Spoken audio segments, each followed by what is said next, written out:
welcome to Let's Play Cake, a fun way to learn fondant cakes. My name is Maggie and today I will show you how to make marshmallow fondant at home. The ingredients that you'll be needing are jet puff marshmallows, powdered sugar, CNH, and Crisco. Let's begin. I will show you how to make fondant for a 6-inch cake. So this will allow you to cover two of these, 6-inch, two of these tall. If you need to use more fondant or you need to cover a bigger cake, I would just double the ingredients. What I've done was taken 4 cups of the powdered sugar, and I sifted the sugar because you don't want your fondant to come out lumpy or have any little balls on it. You want it to be smooth. And I've also taken 4 cups of the mini marshmallows.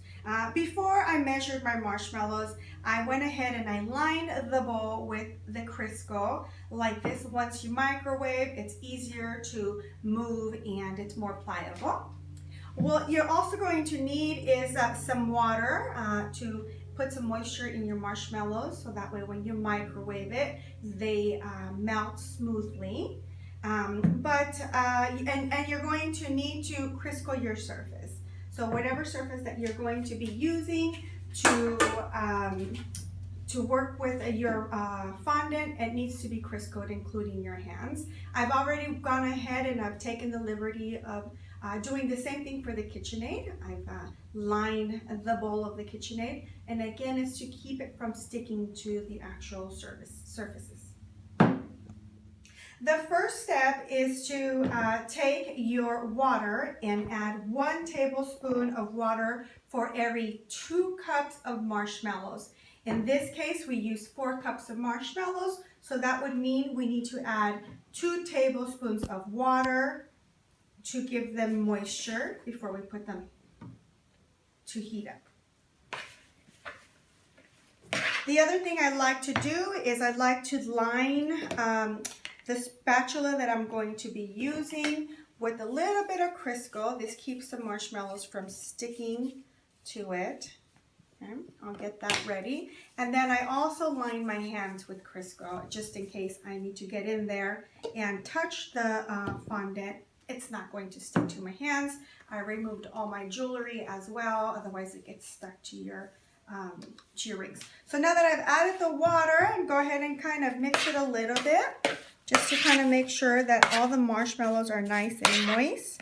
And I will go ahead and put it in the microwave. I will start with 35 seconds, and then if I see that it's not melted enough, I will do 12-second increments until it's nice and it's got a smooth consistency and you no longer see the shapes of the marshmallow. So after I put it in the microwave for 35 seconds, this is what it looks like. They are not fully melted, so I'm going to go ahead and add them in there for another 25 seconds. After 25 additional seconds, it looks like the marshmallows are starting to melt.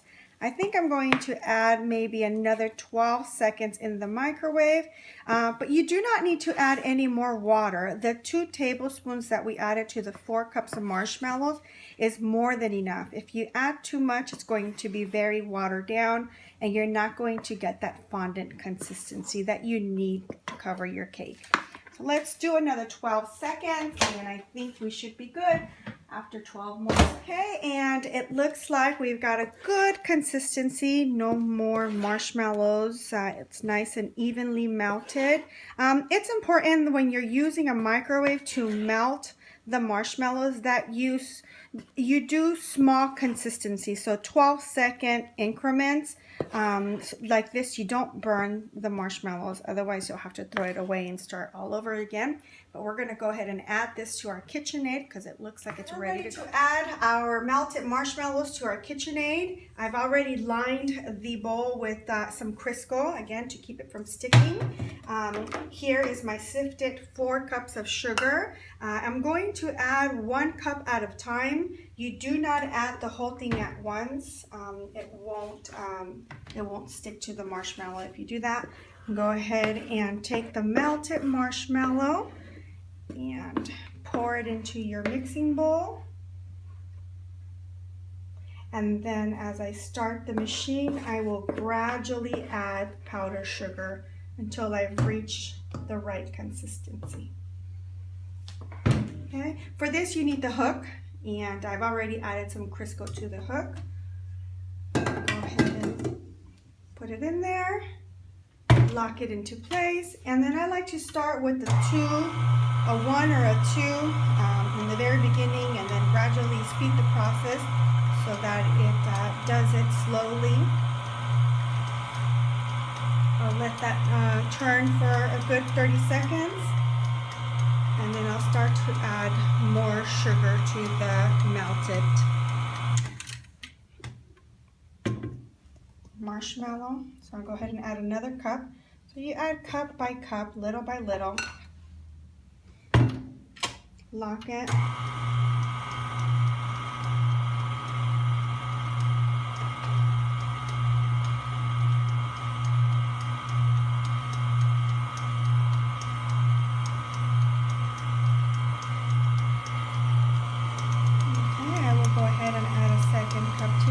Go ahead and turn that off, unlock it, and as long as it's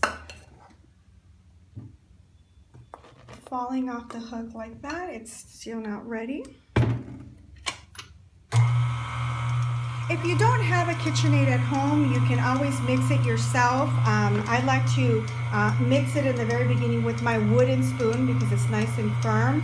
And then once the marshmallow has cooled off, I will go ahead and start doing it by hand.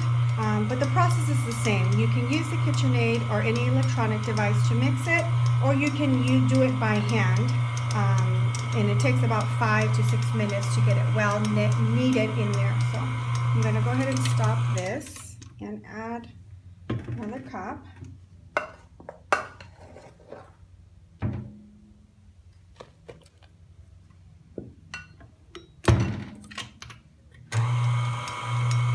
If you had food coloring that you wanted to add to your fondant, a good time to add it is when it's nice and melted. Also, if you have flavoring like vanilla, raspberry oils, anything that you want to use to flavor your fondant, it's good to add it when it's nice and melted. Mix is better that way. You can add it later on if you change your mind about the color of the fondant.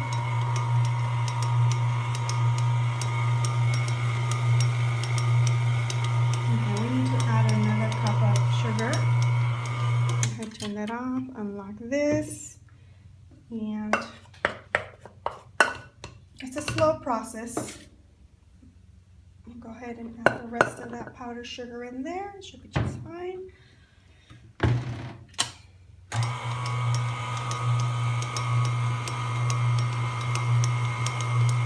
If you don't want to mess with the powdered sugar kind of splashing all over the place, you can put a little bit of plastic wrap on there. It'll keep it from making a big mess. I'll let that turn for another minute, and in the meantime, I will start putting Crisco on my surface because I will have to knead a little bit by hand. Okay, and this is what it looks like once it comes out of the machine. It's nice and smooth. I've already Criscoed my surface where I'm going to be working. I'm going to knead a little bit by hand, just to work in a little bit of that air bubbles. Just work them out. If it still sticks to your hand, you might want to put a little bit more Crisco oil on your hand. You can also add a little bit more of the powdered sugar. It kind of helps when you're working with it. But this feels nice and smooth and ready to go. Before you can actually use this fondant, you'll have to let it settle in for a good 6 hours. So you can't use it immediately. So what I recommend that you do is you put it in this plastic wrap and store it for a good 6 hours, and then it'll be ready to use. So what I do before I store it is go ahead and take some of my plastic wrap. Okay. And I'll take my fondant and I'll add a layer of Crisco to it around the surface. Nice, generous layer. And so then you can wrap it up in your plastic wrap tightly. Okay. And then I go ahead and give it one more nice wrap.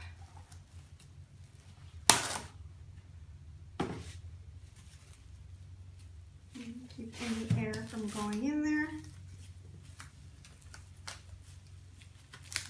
And we should be ready to use this in about a good 6 hours. But this is enough to cover, again, a 6-inch cake. You should have some extra. Store it in a nice warm place. It could be a pantry, it could be a Ziploc bag, but you won't be able to use that for 6 hours until it settles in. Hope you enjoyed our segment of how to make marshmallow fondant. If you'd like to take a class with me in the future, please check us out on our Facebook page at www.letsplaykakewithmaggie.com. Also, for recent photos or recent classes, check out our Facebook page at Let's Play Cake. I look forward to having you on a future class, and thank you very much. Have a great day.